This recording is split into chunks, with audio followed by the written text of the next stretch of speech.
Welcome to Radio Toons, episode 5. Oh yeah, it's called Radio Toons. I should mention that. We kind of keep forgetting to mention that. All right, so this is a new setup we're working with. Let us know how it sounds. Yeah. Yeah, we're trying a couple different things. We've had a couple of friends tell us maybe this sounds a little tinny, so we're hoping that this kind of helps it sound much, much better. If you don't like it, you fucking try it, huh? All right? It's not easy. It's a lot of work. We've been learning a lot about sound, how it bounces off the walls and everything. It's kind of annoying, actually. It's like trying to hold in water. It's kind of weird. Yeah. We actually got questions, though, so we're going to try and answer these real fast. Which means we actually have at least 2 listeners, right? Yeah. Let's see. Tinman X23. He asks, Are there any video games you're excited to play this year? I'm excited for Middle-earth: Shadow of War. I've never heard of that game, actually. Is it like Shadow of Mordor? Yeah, I would assume so. Like, yeah. I think actually that is what it is. Yeah. I'm gonna bring up a list here because I don't know shit about what's coming out yet this year. So I know for sure one that I'm really looking forward to is Red Dead Redemption 2. Oh, yeah, okay. I mean, I don't know how many years it's been since the Xbox 360 one, but I love that game and played the hell out of it. I couldn't get into that game. I don't know why. I think a lot of people said that, oh man, it's too empty, because there's a lot of pasture. I mean, it's the Wild West, right? I mean, it looks really cool though, and I think the point of it is that like the Wild West was kind of empty anyway, right? Yeah, and that's maybe I'm biased because I really like that style of movie, that era, that whole cowboy thing. Maybe that's a bias, but I really like the atmosphere in that, like riding off on your horse, into the sunset or doing that whole thing. That's really, really cool. And they made a point to not shy away from how gritty the Wild West can be. Sure. And so in that one, you get a lot of side missions and stuff, and they just end up really, well, I guess life isn't fair, and this is how it is. Yeah, you know what? Actually, they have one part I liked about that game was that you could sit down and watch these little cartoons. Oh, yeah. Do you remember that in like the theater? The little snake oil salesman. Yeah, some of them are pretty. How do you say? They're pretty dark. Yeah. Like the humor in it is pretty much like, oh, you're gonna die because this is the Wild West, and so see, it's just if that's what you mean by they stayed true to like the they stayed really, yeah, that's exactly what I mean. They stayed just really true to the era, I think. Not to mention Marston, he's going through a change, and just like any other good, like bad guy turned good guy, it's never easy. Right. Which is why a lot of people just end up going back to their bad ways. So it's nice to see somebody struggling to get ahead. I think with those open world games, I just need to find one that like the only reason I played Mafia 2 was because I liked that time period. That's yeah. So, but that game is honestly not anything too like revolutionary. It's just like driving around and like doing missions. It's not like, and from what I heard, you were saying that it's a lot of the story is derivative of like The Godfather and other. Yeah, like, but I think films. you were saying that you played Mafia 2, not 3, right? I said you 2. said 2. Yeah. Okay, yeah, 2. When you were telling me about it, I was like, oh, you know what? That's like The Godfather, or oh, you know what? That reminds me of Goodfellas. Oh, you know what? This and that. Yeah. So I mean, it's obviously taken a lot from those movies. That doesn't mean it's any less entertaining. The DLC of that game really sucked, though. I was pretty mad about it. What was it? I think it's called Joe's Adventure, and it's just supposed to be more missions. You're playing as a side character named Joe. Okay. And it just sucks. They're just like, it's really boring. Does it go anywhere? It doesn't really do anything story-wise. There's only a few. Yeah. Huh. And then Mafia 3 came out, and I was pretty disappointed by that one too. I didn't play it, but got fireworks out there. Jeez, everything's locked up in here, and we still getting that. I played the demo for it, and there was just like, I don't know. That one also, the story didn't really appeal to me as much. So, well, that's unfortunate. Well, I mean, but it's DLC, right? It's not a main game. I was talking about Mafia 3. Oh, Mafia 3. Yeah, the demo itself didn't really impress me. Well, they took a lot of what do I want to say? Some risks, right? Because I played some of the demo with you that day, and it was about like this rival gang, and they were doing hoodoo, and there was a bit of like a, I don't know, there was some weird stuff in it. What is hoodoo? Well, this hoodoo. Well, that's what I thought I saw. It was like they were kind of in the swampland, but they had like these voodoo dolls and stuff. Oh, and, voodoo. I think you said hoodoo. well, I think you can pronounce it either way. I'm not sure because that show that me and Cindy watch, Supernatural, they say hoodoo sometimes. I was like, is that the right way to say it? I don't know, but I think voodoo is what people mostly know. And so I got a little turned off because like this doesn't seem like a classic Mafia game. But it might be because I don't remember what the time set was, so they might be transitioning to something different. It was a different company too, like Blind Squirrel, right? There's just like there was just certain things about it, like little touches. Like Mafia 2 had it's small. This is nitpicking, but Mafia 2 you had a reflection in the mirror. Sure. You know? In Mafia 3 it was just like a weird texture that you couldn't really see yourself in. You played both on the PC? Yeah. Okay. Maybe it was a computer. I don't know. Well, no. I'm saying, I mean, these little nitpicks just might be, that game is a little older. Mafia 2 came out a while ago, and Mafia 3 takes more horsepower, so maybe it was just that. Yeah. But, I mean, I will say this. I mean, speaking about DLC, Red Dead Redemption's DLC is pretty damn good. Because they did something completely bonkers. And at the time, it wasn't such a... You're talking about zombies? Yeah, because at the time, it wasn't a big deal to do zombies. Uh-huh. I think it was just starting to become a zombie. But what they did is they treated it as they still kept the whole Western thing. Right. But they made it like a nightmare that one of the kids is having or something. No, I get what you're saying. Yeah. And I really dug it because they didn't just change... Like, see, the thing with most DLC is it's like... Oh, here's a couple more missions... but you're still in the same world. Yeah. This DLC changed the entire world. Right. So, for example, they had wildlife in Red Dead Redemption regular, but if you went into Undead Nightmare, it was all goats. And the sky was always red. Did you play it? No, but from what it sounds like, they just reskinned the whole world. They did, but everything acted differently. So they were like zombies everywhere. The characters acted differently. They had different dialogue for when you talked to them because they were living in this new world. Right. And then one specific character became the main focus. His name is Seth. Mm-hmm. He used to dig people up. Yeah, I remember that guy. Yeah. He was like a crazy, he used to talk to the bodies. Exactly. Right? So in this one, he's in paradise. He's in heaven. Right. So it's really cool getting to know his character more because he seems crazy. Mm-hmm. Whole thing is awesome, I gotta say. And it's surprising that a DLC took the time to change and do so much. Because, usually, like for example... Another DLC that I was really, really excited about was the BioShock one we talked about last time. Which, for BioShock Infinite? Yeah, Burial at Sea, and then the other one. Yeah, and then the first one turned out to be kind of... It was bad. And then the second one... The second one was much better, but they took a risk in having it go back to Rapture. I mean, it doesn't sound like a risk, it sounds more like they're selling you the same...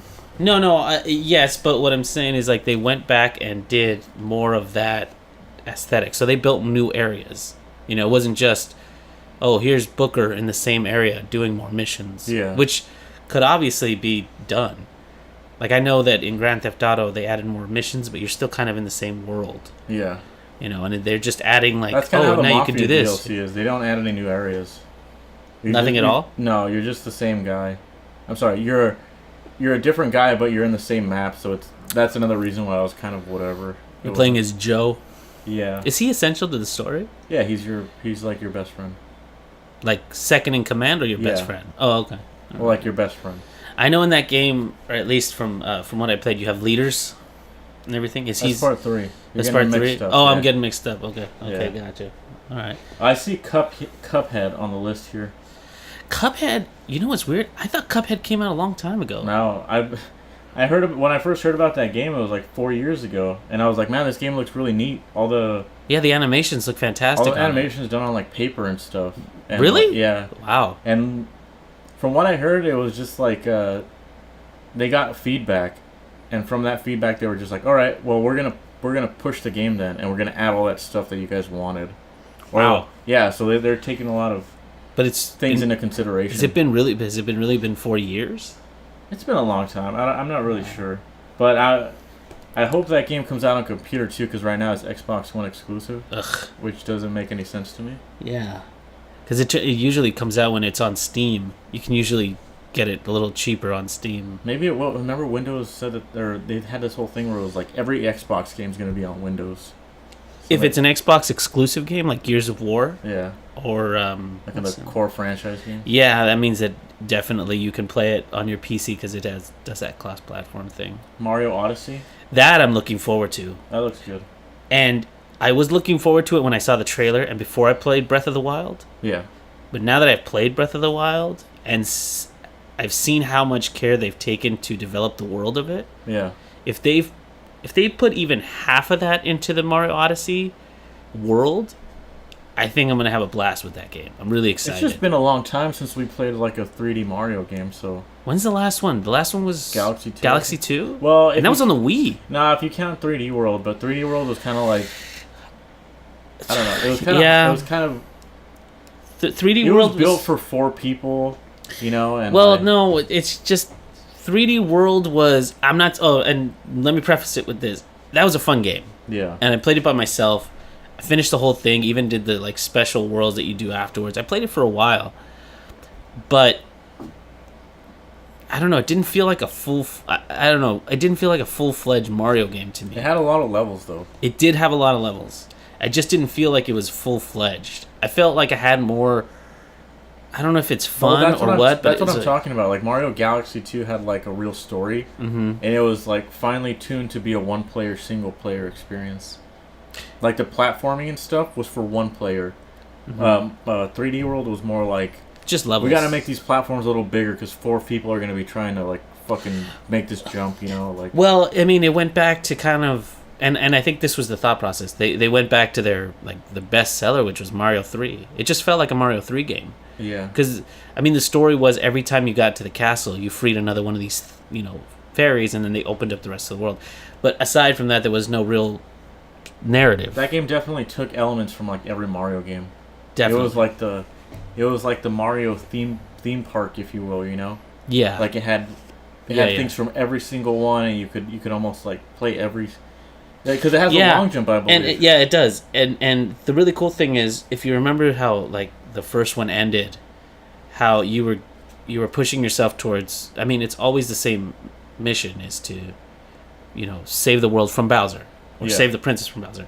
But at the end, I don't know what it was about Galaxy 1 and 2 that it felt like I was getting towards that goal, and it felt better. Because remember that last one where you're fighting him, and there's all these meteors and all that kind of stuff happening. Well, yeah, it felt more. It's more cinematic, and why it's more story based. Like this one just felt kind of generic. Yeah, because I mean the last boss or the last fight with Bowser, it was good, and it was fun to play. But just I think they were just missing that element of story or a narrative. Not that it has to be huge. No, it just has to be enough to keep me going. But like that's why I like Sunshine, even though a lot of people don't like Sunshine. I think Sunshine has a lot of misses. It does, but at the same time, I like that he has that little backpack and that it talks to him and stuff. Like, those are the things that I like about, What's its name? Flood? Flood, yeah. Flood, yeah. I think it was a good addition. Mm-hmm. And I think maybe it was... Who's that guy who does, like, our reviews? Matthew... Matosis. I think he did a review of it. He did a review of all the Mario games. Yeah, he did. And I really agreed with what he said about that game in particular. How he's like, you got this cool device, and they just didn't utilize it enough in the world. Sure. It's what he was. I don't know exactly what he said, but he said that the parts where you can use flow and change the heads and everything, it became more of a bother. And just to have it as like Mario's arsenal of moves that you could always use, like in Mario 64. He said the parts that he liked were when they take Flood away, which became Mario Galaxy. Yeah, there's parts where Flood gets taken away by Shadow Mario. Right, and you get those. You just like all you have to do is all you can use is jumps and like wall jumps and stuff, and they're actually really good levels because they're more just like they honestly look like Galaxy. Yeah, because they're just free. They're free floating. Yeah, so it became. So yeah, I remember him saying that. He's like, "Those are the best ones," which ironically became Galaxy. Galaxy. That makes sense. And the one part of Galaxy I think that was really charming was the whole gravity part of it. It was like every time you got to a new planet, depending on how big or small it was, the gravity would be different. Apparently that was like pretty hard to program or something. Well, it paid off because I remember playing that game through twice. Yeah. I finished it once with Mario, and then you had to do it again. I don't know if you could play as Luigi again, or you can get stars with Luigi. But I ended up playing both of those games get twice. green stars, right? Yeah. Something like that. I forget. Yeah. But either way, I went back through and played it again. I mean, that says something, you know. And again, I'm not saying Mario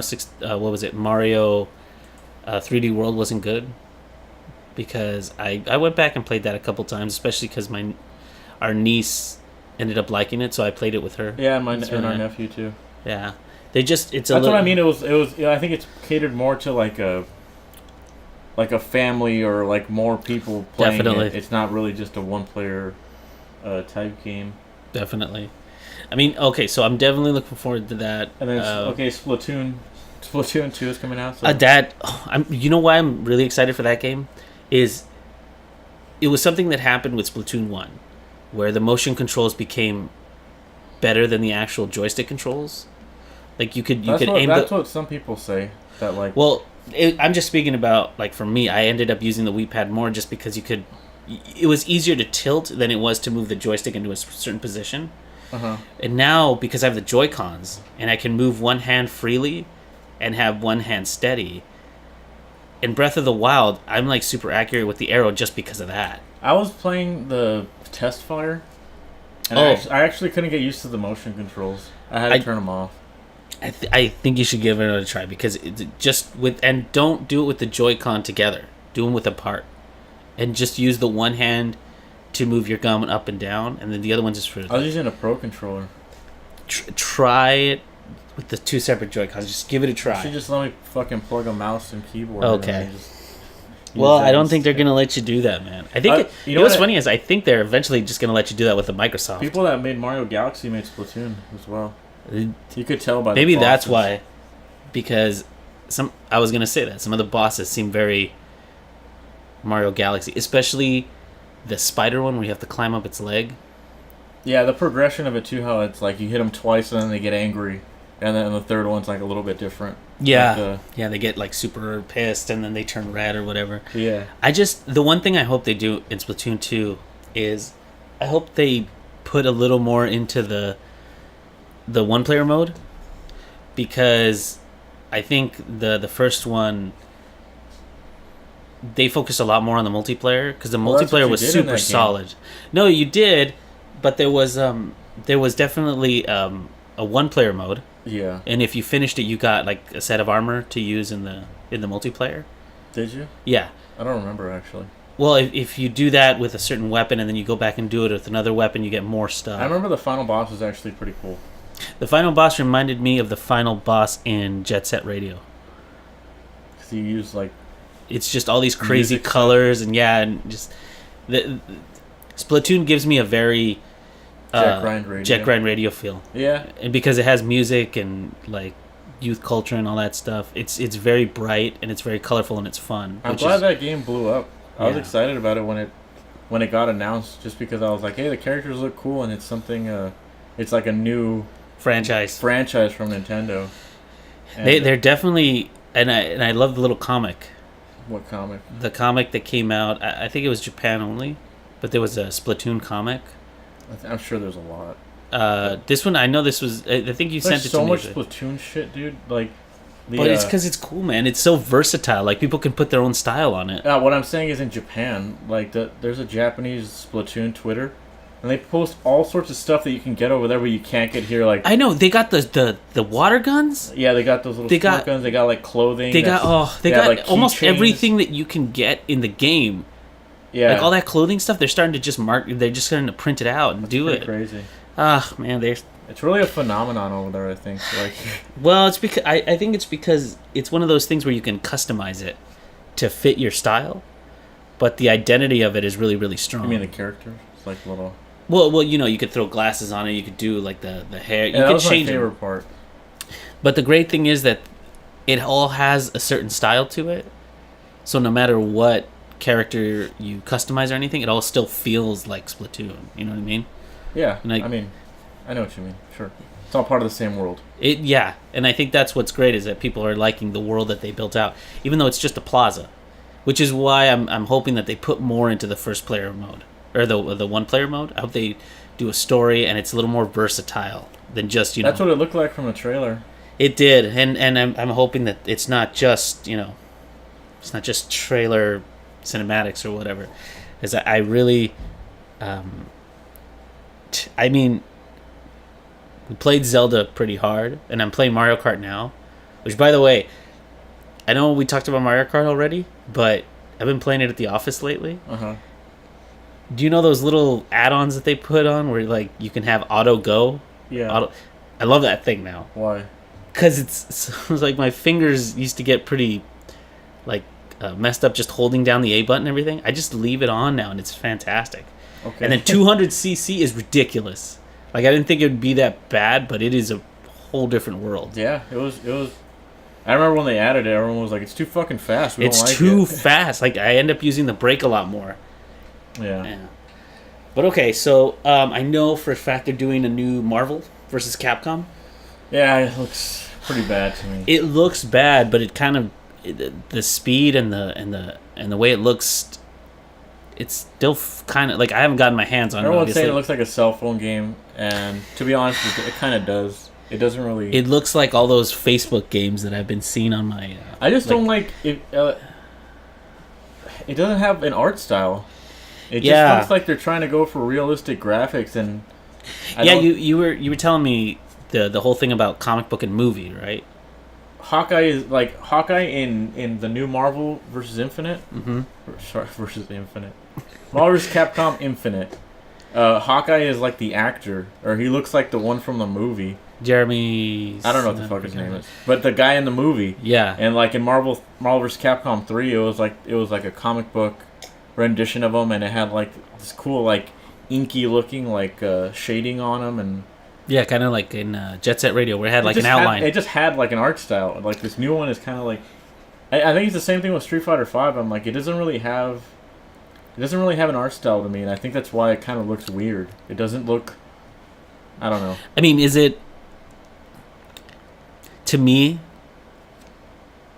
it looks like it's trying to get away from its 2D pixel art style, like its origins, and it's moving more towards that Injustice look, which I if anybody's a fan of Injustice, that's great. I'm glad you like that game. I don't like that game. I just think a lot of the animations in that game look stiff. It almost looks like that's one of the biggest parts about like Injustice. It looks like action figures. You know those like the ones that don't have a lot of articulation. They're just like it's bulky. It doesn't look as fast.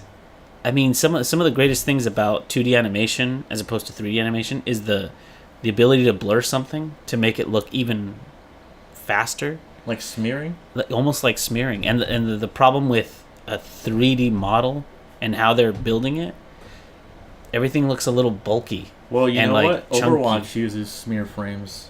Does he really? Does it really? That must. I mean, and that's a good that wouldn't surprise me. That's a good way to segue into this next question, which is from XB Fear 00. Also a fan of Overwatch. What characters do you guys play? Any favorites?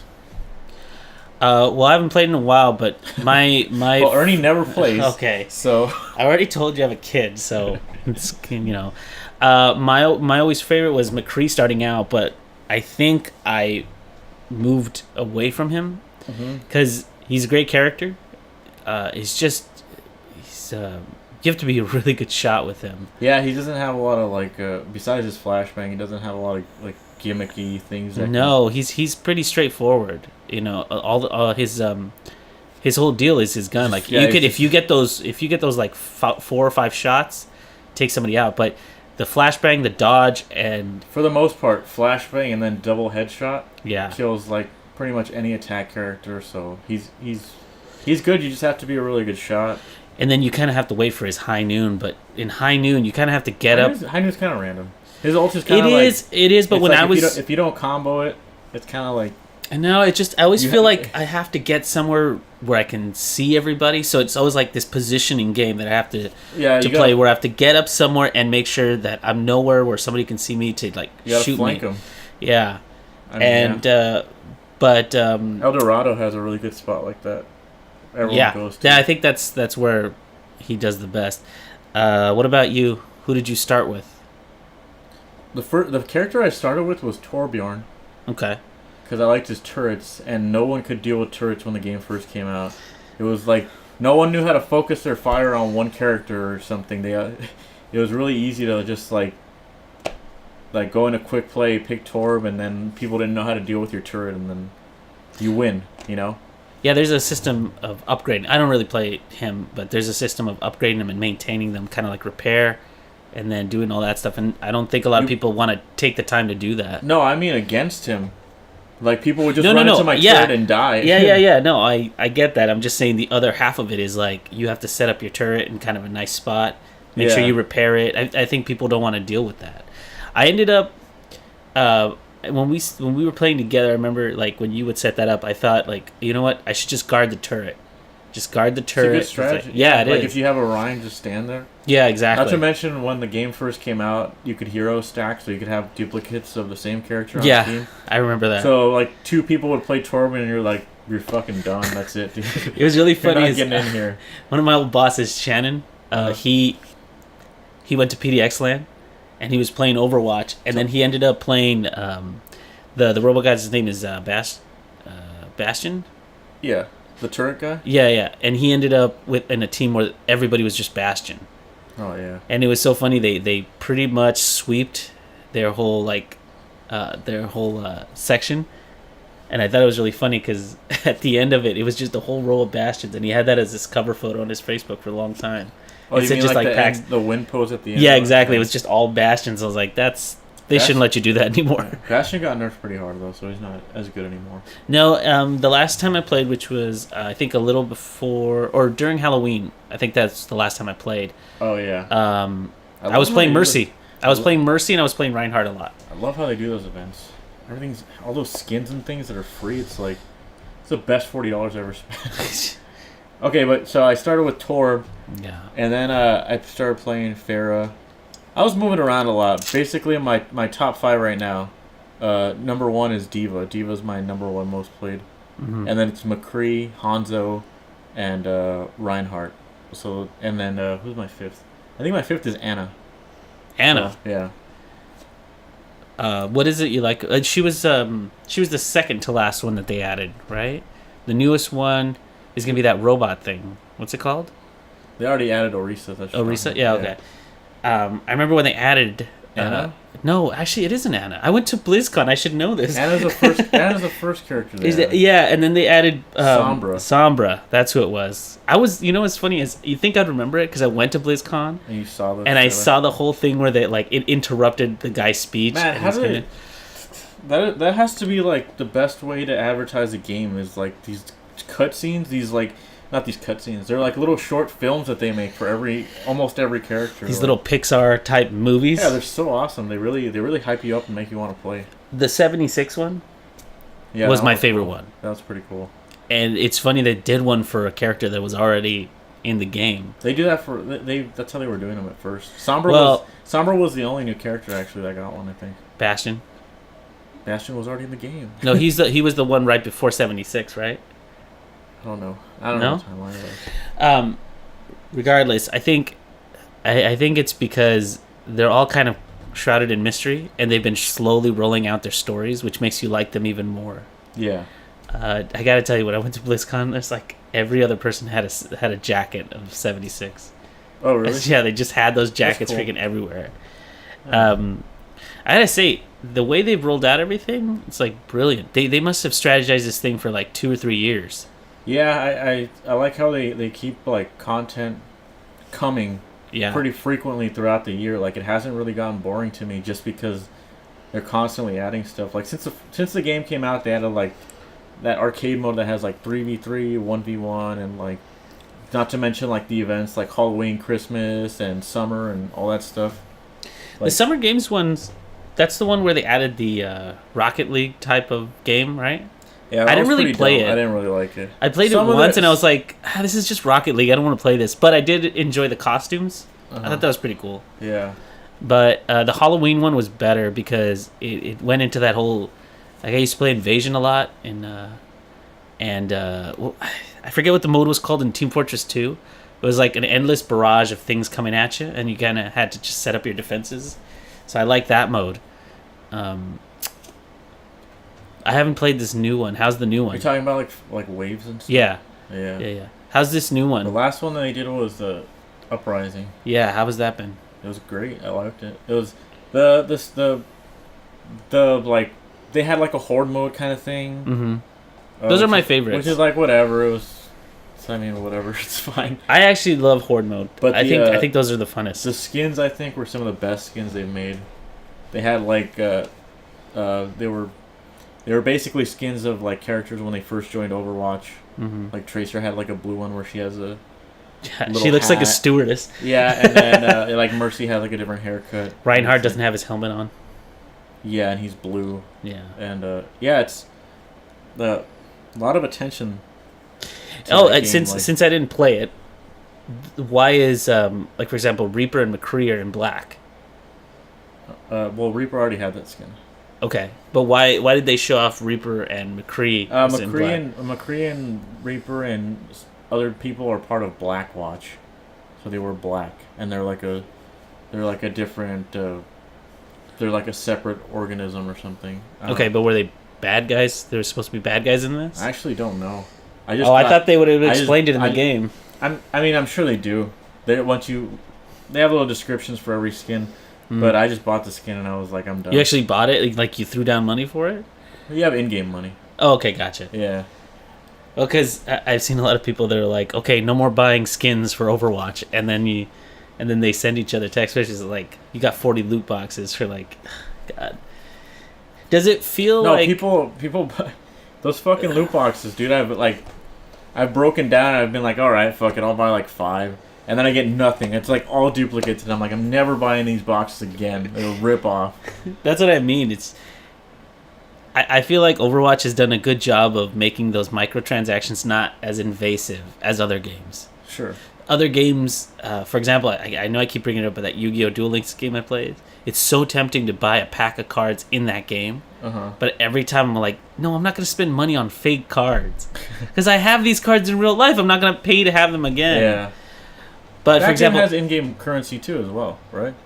You have like these little gems you can. You can get the gems by building up, but it's just they make the gems so sparse that I don't know. Sometimes I get really frustrated with the game because I have a pretty good deck outside of Yu-Gi-Oh. You know, I have regular Yu-Gi-Oh cards that are much better than the ones I have in there. I'm just like, I just want to buy some cards, but they haven't let you do that just yet. But in Overwatch, it just seems like if you play at a constant, like if you play 1 or 2 hours a night, do anything. No, I know, but if you buy, like, that's another reason I like the game, because isn't like, I believe Call of Duty you get like abilities, right?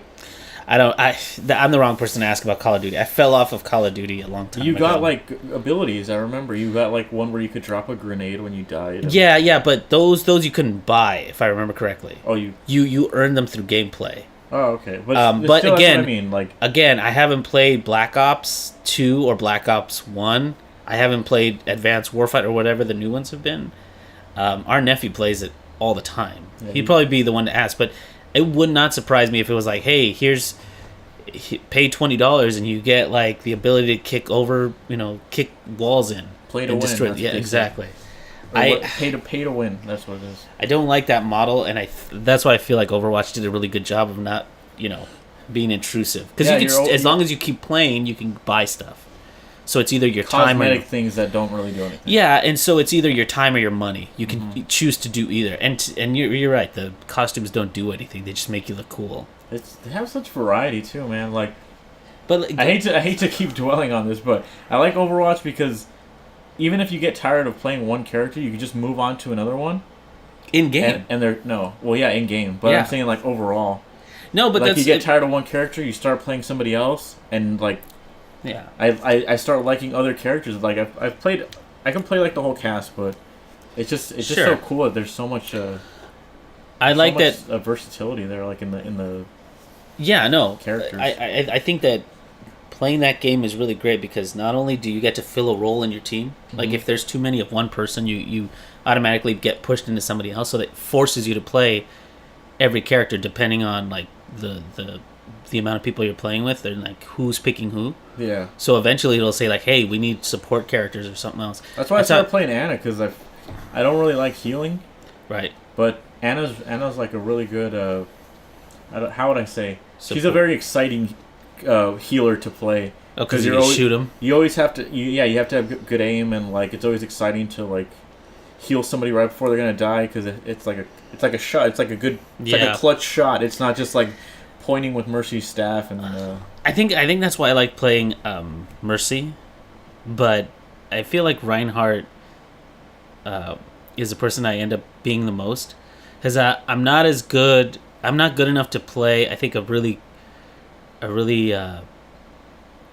above average McCree. Mm-hmm. I think if I play McCree, I'm pretty average, but I can do pretty good support with like Reinhardt blocking and then throwing out the wave and He's tank. Yeah, and I just no, I know I'm not getting the lingo right, but he's really great. I love Reinhardt. Right? I loved his comic as well. I love his armor. I love that he's like an old knight. I love that. His character is awesome to me. His character is awesome. There's that Bastion short. Mm-hmm. It's cool because when Bastion has like that fucking Vietnam flashback or whatever, you see like a Reinhardt like character in the distance of the battlefield throwing the wave, and he throws the fire strike. And it looks so cool how you really feel like the weight of him, swinging his hammer. I love that. Very well done. There's that's another part of Reinhardt that like he's a seasoned veteran. Yeah. And I don't know. It seems like him being old, him being in that suit of armor, and him being like a tank is very appropriate for him, because he's like the next generation needs to be the ones that are out there attacking. Yeah, I'm gonna be even in that Uprising skin, where he doesn't have his helmet on and he's blue. He's still old. Yeah, he's been there forever because they have like a maybe he's just one of those people that's like Steve Martin. He's just been old forever. He's been old for the last 40 years. He was birthed with white hair. Yeah. He's gonna play in the movie. Oh my gosh! Don't even say. Just saying that. I hope they never make a movie out of this. A 3D one would be cool. No, not that kind of movie, because I'm sure Blizzard could do that. But what are you talking I hope about, they never do a live. Assassin's Creed did so well, and Prince of Persia. Yeah, so did Hitman. all these amazing movies. Why wouldn't they? Come on. Oh my gosh! Can you imagine if they took Overwatch and they did like a Marvel treatment of it? Everybody got their own little movie. I would hate or you that. Grapple like 2 or 3 together because they have some sort of past, and then the whole thing has like an overarching narrative. Kind of like if it was done well, I would probably like it, but I wouldn't want to like it. Exactly. Because it's too mainstream. Well, sure, why not? But just because the idea of Overwatch is that it's fake, you don't have Oh yeah. Like I don't want them to have to explain Anna shoots. She changes ammo before she shoots her enemies or before she shoots her team, it's stupid. I don't care. It's just fucking video game. I actually like it in movies where they don't bother with it. Yeah. A good example is you ever see that movie with Leonardo DiCaprio and Inception, right? Are you seriously talking about Yeah, Inception, okay. because they're we go into people's dreams. Yeah. And they have some sort of machine that does it. And they don't explain it. They're just like, here's a fucking machine. Don't ask questions. Yeah, it's just the wires go up people's sleeves. I don't even think they hook them up to brains or anything, and don't explain any of it. They just explain enough so that you understand what it is. They just sit on this, and we're gonna go into your dreams. And then when he says he tests, I forget who the actress is who he's training to do things in the mind, and he's like, here, draw a maze. It's that Juno chick. Oh, is that who it is? Yeah. Oh. He's like, draw a maze for me. And how a maze relates to the whole brain thing, they don't really talk about that. They just say, here's your training.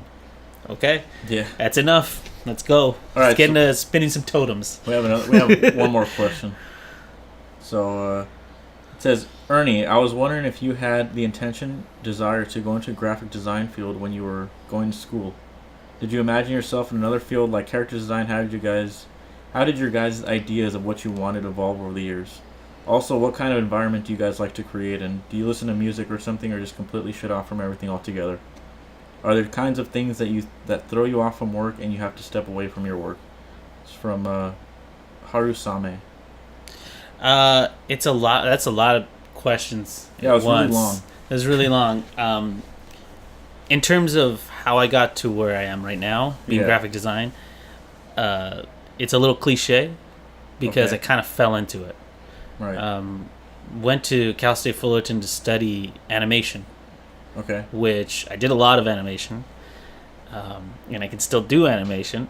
But the funnest part of the school was creating the characters, like doing the character design part. That was my favorite. Coming up with ideas and trying to build a character based on these intentions was really fun. But the actual animation, aside from doing the keyframes, because the keyframes are still fun too. So like storyboarding something out is fun. Yeah. But the tedium of going through and animating it became really like it got bad for me. You know, I've noticed that like the more and more I animate, I've noticed like keyframes are super important. Like I almost feel like if you have really good keyframes, your animation will look like, regardless of how smooth it is, I'm saying, it'll look good if you have really good keyframes. Like those are very important. Which is why storyboarding is really, really important. Yeah, I never planning everything out. I really should. Like I see like Max G. Dude, that guy is Diggity Demon. That guy's amazing. That guy puts up his storyboards on Patreon, and they look super professional. I'm like, Jesus, like. Yeah, you know, it's really funny. He somebody asked him one time. They're like, "Hey, you know, the more anatomy that you study, do you find it helps you with your cartoons?" He's like, "Yeah, not really. I just kind of figure everything out on my own." And I was like, that's amazing. That's great. Harry Partridge, that guy, he just has like a box of like 80s toys. You know, like He-Man, where they have like the big upper torso. That's all he has near his desk, and he just uses that as reference for like anatomy and poses and all that. It's just, I love hearing that because the self-starters are so awesome. Yeah, I mean, just.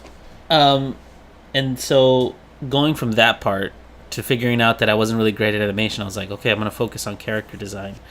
But the other thing that I got really into was video games. Which I was always into. Yeah. But I started liking production because right out of college I got an internship at G4, and I'm great at Photoshop.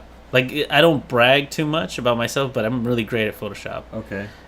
So when I was interning at G4, they just started asking you to Photoshop stuff. Or? No, it's a really. This is why it's so like weird that I got into graphic design. Is I was interning at G4 on Attack of the Show. Then I got moved over to like another like, oh, this show's gonna be on for one season, so we're gonna need some people. I got on there, free stuff, right? Okay. And then like literally the last day of employment for that place, I looked up to my one of my producers. I was like, hey, do you know anybody who needs like somebody who can do Photoshop? She called over to the website for G4. Talked to Rob Jester, and he's like, yeah, I need a Photoshopper. I went over there in like my production jeans, like with holes in them, my ratty shirt, my backwards hat, and I interviewed Rob, and he was just like, all right, you start on Monday. Cool. So I literally was out of work on Friday and then started on Monday, and all I was doing was these great like these little banners for the website, which I could do in my sleep because I learned Photoshop to do animation. But I ended up learning a lot of tricks in animation to do things faster. Like move things around in Photoshop so I didn't have to animate them, like backgrounds. Okay. I could move things around, make sure. So I just kind of ended up doing that because graphic design is fun. It's fun presenting something. Sometimes. I'm saying for me, it's really fun presenting something. Like cutting out, like when they said, hey, they announced new Batman. Make something that looks like a Batman game later, but with all our old assets. So you have to take all this old footage and stuff and make it something new. During E3. They were like, we just need placeholders like if Nintendo announces their new console this year, get a picture of like Miyamoto holding just like a white orb or something. Or like you had to be a little creative with stuff. And it's a great thing because it trained me how to like, I don't know why I think it's fun when we have a problem where it's like, we got some new game, we need some artwork for it. I love creating something out of old stuff. It was like something out of nothing. Aside from that, it just became so it became so exciting to go to work and get new news and have new problems every day that graphic design just kind of became an obsession of mine. Then I started I started following a bunch of blogs, looking into other designers, and then I started really looking at... It's a fast-paced world, Hollywood. It's not even... It's Hollywood. It's just design in general. Because, like, you take a look at anything that's done by, like, a Japanese company, Mm-hmm. or, like, a perfect example is a game like Guilty Gear. They have a Korean-style graphics for their game. So it's, like, all these lines, lots of text. Japanese game. Well, not Japanese games, because it like Korean design is more like a lot of it's like over design. And then I get what you're saying. Yeah. Yeah. And then right now the trend for America is simple, clean, minimalist. Right now, and then it's gonna move lazy. Can be done fast kind of work. I know what you mean, because like even their game before that, Blast Blue, was like all these crazy intricate designs that just really like they look excessive. Pretty much. But, taking that into, like, video games. Like, I just started, like, a lot of games that's, when you see their title screens, they're not super intricate now. There's, like Ubisoft Presents, and then it shows the title. Yeah, because they're rushed out. Like Well, no, I'm saying, I think that's I want to believe that's a style choice, because a lot of people are putting a lot of hard work into it. Uh-huh. So, it's weird that I fell into it, because it's kind of merged with my love of video games and design. I don't know. I don't know how I figured out that I really love design, but it just ended up happening, especially with like packaging and website design. I really have just gotten really, really into that as well. It pays well. That's how you got into it. Dude.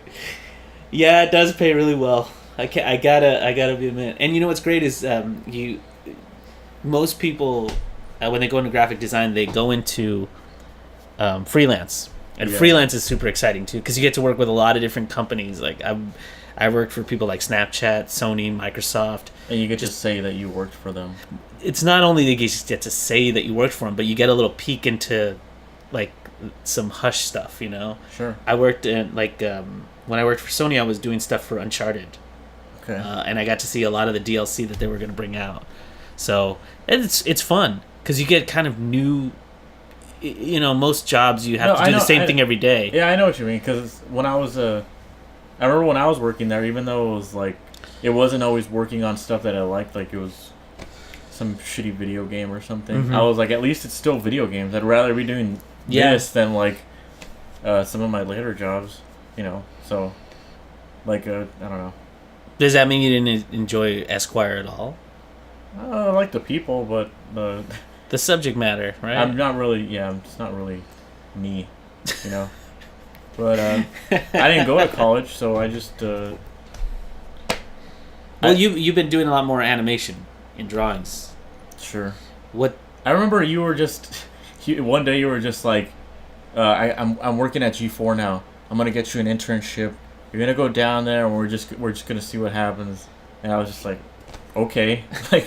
I really had no ambitions to like go out and look for a job, so I was very lucky for you to have found like any kind of work for me, because. Well, the great thing is that you already have an artistic eye, and that's, to be honest, that's one of those things that some people have to learn, and other people just have. Okay. To put it into like a sports metaphor. Some people just know how to handle like a football, like it comes as a second nature. The balls. Yes, handling the balls. And you already have that, but you don't understand that you have it. It's like that thing where you start putting something together and you're like, that doesn't look right. Then you're like, oh, okay, that looks good. You also showed me Photoshop relatively fast. Well, I think... Especially like the things we were doing, you were like, you know what? Just do this, and it looks just as good as somebody else who put like hours into this kind of thing, Well, because one of the things I do is, and this is kind of an OCD thing, is when I set up things, I like to set up like Photoshop PSDs in a way so that templates, so you can just drop stuff in, and I try to make my work as easy as possible. So I set up my workflow so that if anybody were to see it, they'd be able to recognize, okay, this is here, this is here, this is here, this is here. So I made my templates really easy to interpret. And I think it goes back to the guy that my boss at the time, his name was Louis Hurtado. Mm-hmm.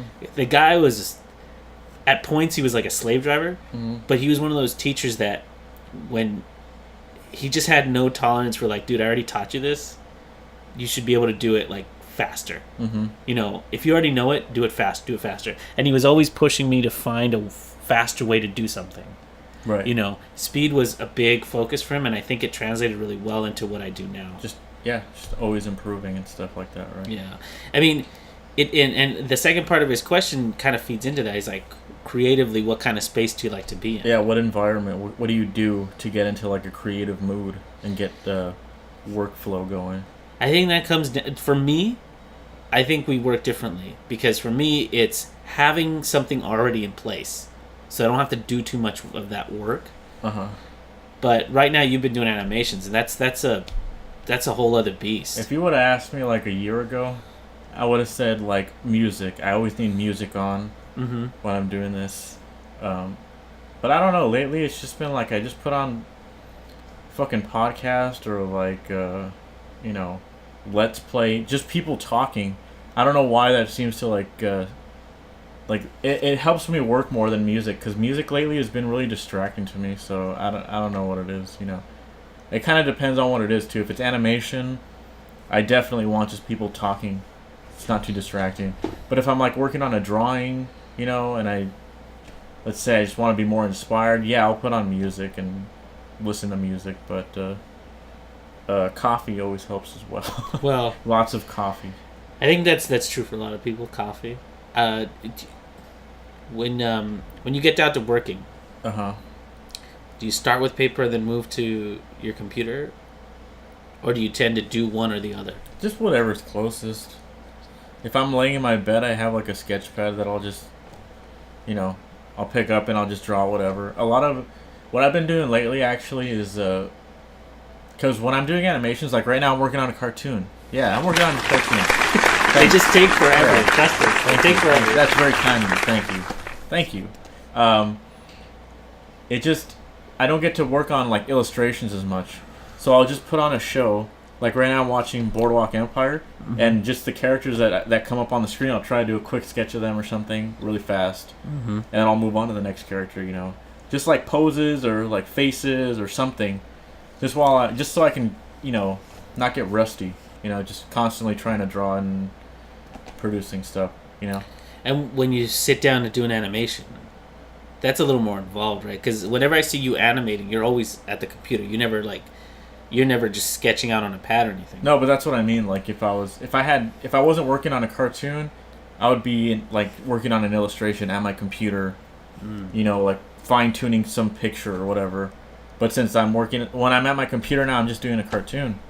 So when I lay down for bed or something, or getting ready for bed, that's when I bust out a pen and paper and just, like, doodle and scribble and try not to get rusty, you know, Yeah, kind of thing. yeah.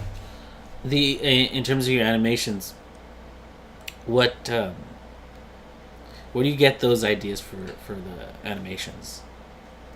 The Fallout one was, like, it almost came, like, it was almost, like, obvious to me, because I was like, they're doing cartoons, I do cartoons, they're doing a cartoon about, like, oh, this is gonna prepare you for Fallout, and my idea was just like, well, let me just it's obvious this game has a bunch of glitches. Why not just make fun of that?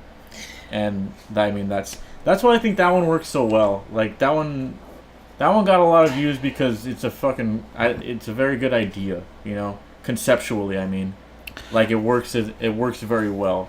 I think it was a perfect storm of execution, timing, and yeah, it's a good idea. Yeah. It's definitely been the one that's like.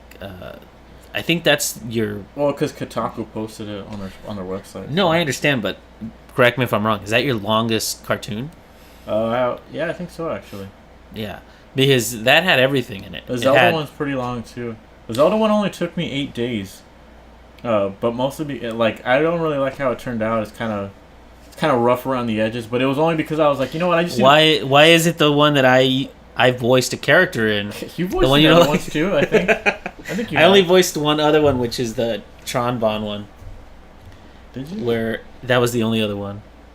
Oh yeah, that's right. Yeah, I remember that one. And the reason I think the Fallout one calls out to me a lot is because not only does it have, like, you nailed the style.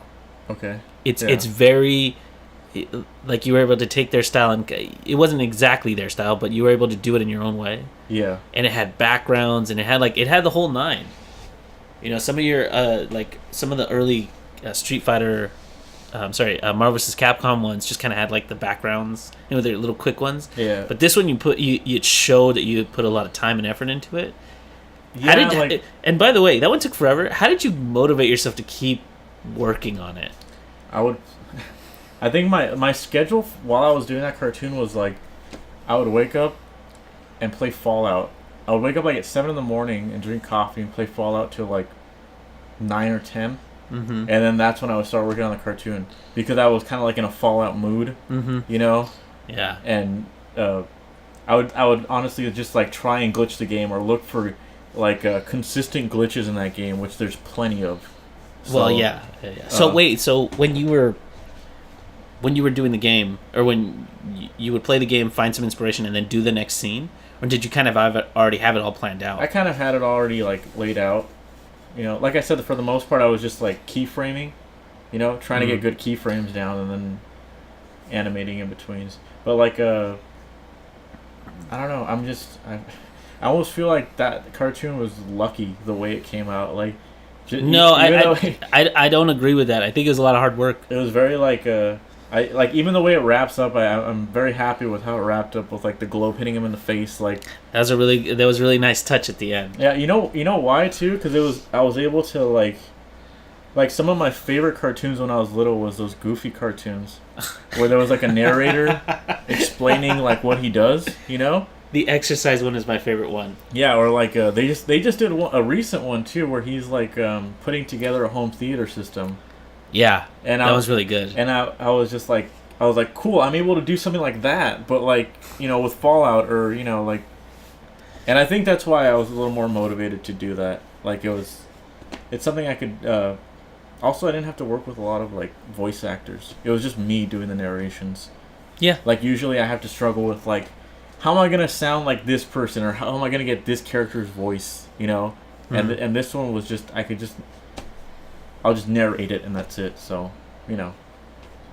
Yeah, it does. It is a lot easier when you're doing the sound, the animation. When you're doing it all yourself, you're pretty much the director, writer, producer, all that kind of stuff. So it does make it easier. It's hard when people ask me like, how long does it take you to do a cartoon? Because it's like, if I can reuse a background, if I can reuse an animation, if I don't have to use a bunch of voice actors, if I have music already, there's like a lot of different factors that play into it. So I can't always say like, I don't know, I'll shit it out by tomorrow or something. You know, it's like I don't think anybody's doing day animations. Cause especially like the Zelda one. One of the reasons I was able to do it so quickly is because it was just 2 shots. I was able to reuse backgrounds because it was just 2 people talking to each other. You know, and that makes it a little easier when you have the 2 steady shots like that. Yeah, which is why like most like a lot of modern cartoons just do that. You know. Cartoons talking to each other, so they could just do 1 shot, 2 shot, and that's it. Or they'll do like Family Guy, where they're like sitting at a table, so they don't have to animate anything other than one arm. You know? Yeah. Because they used to have this thing at Cal State Fullerton called the bomb animation. Okay. And it was one night. Anybody could do it, and what it was is you animated a bomb coming into the scene, and then going out of the scene. Okay. Right. That's all the whole thing was you did your own animation, you came up with your own idea. The only stipulation was a bomb has to enter the scene and then exit the scene. And then they would tack all of them together, and at the end the bomb would explode. Okay, right? Cool. And just working on that, and this was like pencil and paper, so it was a lot harder than doing it on a computer. But just to do that, just to do one scene where a bomb comes in and leaves, took all night. Yeah, man. So that gives you an idea of how long these things can take. Like, you think somebody coming into a room and sitting down is easy. You don't know how many drawings go into it. So it's not just that, man. Like, I would fucking hate it when I would animate something, and I'd be like, okay, it looks smooth, but it doesn't look natural, or it doesn't look real, or it doesn't look funny. Yeah. Like, and I have to redo the whole thing because like, it just doesn't. It's like, it's almost like, what's the point of animating it if it doesn't have all these elements? Yeah. Like if it doesn't have like bounce, or if it doesn't look like funny, you know, like a cartoon. And that's kind of the stuff they try to teach you in school. But to be honest, a lot of the stuff that I learned about animation, character design, a lot just comes from experience. Like you go out there and do it. Yeah.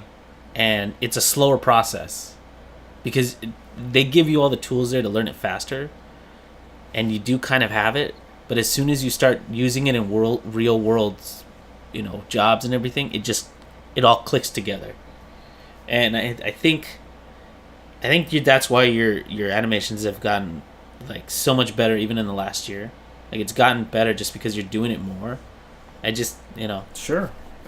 I don't think they've got. Like I said, I think the Fallout one was that was a home run for me. It was a home run. It's just I think what was great about that one, and I've said it earlier, is like the style was kind of already there. That part was already taken care of for you. Yeah. So you kind of were already following like this model sheet. So you didn't need to redo that stuff. Yeah, that's the other thing too. Is like I have to do character design, like for Link and Yiga in that last cartoon. Yeah.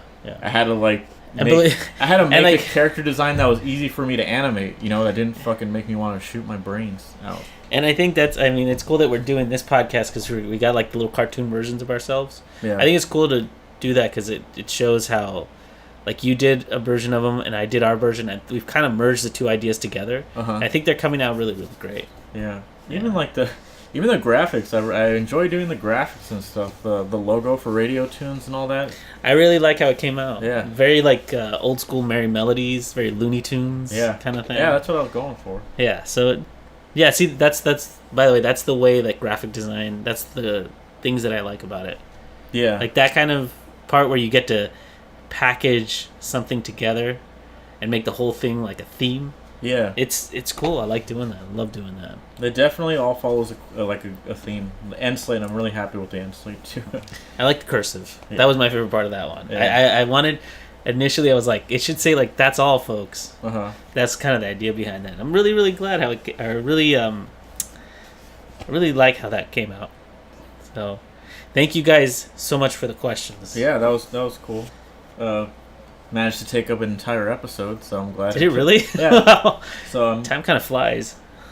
Yeah, they were good questions too. So if you guys have any more, we'd love to answer more questions. But I think that wraps up this episode pretty much. So yeah, and let us know what you thought about the new sound, because we really worked. We bought some new equipment. Yeah, we fashioned this little makeshift microphone box thing that hopefully will cancel out some of that echo. So so let us know what you think, and more questions, please, because that was really fun. Yeah. All right. See you next week, guys. See ya.